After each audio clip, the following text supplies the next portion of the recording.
Itt az első lépést számos másik fogja követni az elkövetkezendő hónapokban, mert ne legyenek illúzióink, a java csak most jön.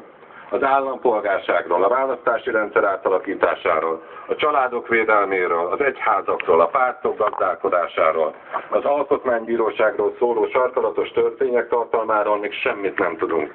De ha az elmúlt hónapok hatalomgyakorlási technikáit látjuk, akkor a legrosszabbra is fel kell készülnünk. Barátaim, az elkövetkező hónapokban nagyobb szükség lesz a civilek kritikus figyelmére, a civil társadalomban való részvételetekre, mint eddig valaha. Mi erről a helyről csak annyit ígérhetünk, hogy nem megyünk sehova.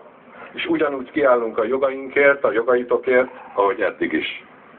Arra biztatunk mindenkit, hogy aki elutasítja ezt az alkotmányt, és akinek fontos a köztársaság szelleme és jogrendje, hogy szerveződjünk meg, és találjuk ki közösen az antidemokratikus politika elleni civil szolidaritás és engedetlenség új formáit. Legyünk találékonyak, osszuk meg az ötleteinket egymással, és vegyünk részt egymás tiltakozó akcióiban. Kapcsoljuk össze a helyi közösségeket, az ember- és polgárjogi kezdeményezéseket egymással. A Facebookon szerveződünk, használjuk a 21. század technológiáját arra, amire való. A hatalom nyilván úgy gondolkodik, hogy majd megunják és hazamennek. Mutassuk meg nekik, hogy itthon vagyunk.